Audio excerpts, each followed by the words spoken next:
Google says attackers worked with ISPs to deploy Hermit spyware on Android and iOS.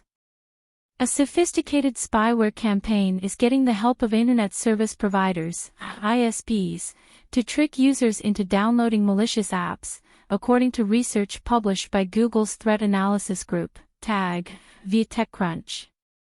This corroborates earlier findings from security research group Lookout, which has linked the spyware, dubbed Hermit, to Italian spyware vendor RCS Labs. Lookout says RCS Labs is in the same line of work as NSO Group, the infamous surveillance-for-hire company behind the Pegasus spyware, and peddles commercial spyware to various government agencies. Researchers at Lookout believe Hermit has already been deployed by the government of Kazakhstan and Italian authorities. In line with these findings, Google has identified victims in both countries and says it will notify affected users. As described in Lookout's report, Hermit is a modular threat that can download additional capabilities from a command and control (C2) server. This allows the spyware to access the call records, location, photos, and text messages on a victim's device.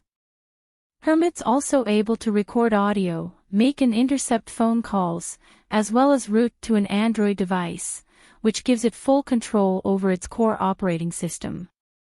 The spyware can infect both Android and iPhones by disguising itself as a legitimate source, typically taking on the form of a mobile carrier or messaging app.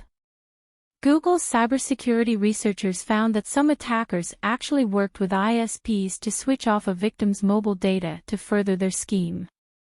Bad actors would then pose as a victim's mobile carrier over SMS and trick users into believing that a malicious app download will restore their internet connectivity. If attackers were unable to work with an ISP, Google says they posed as seemingly authentic messaging apps that they deceived users into downloading.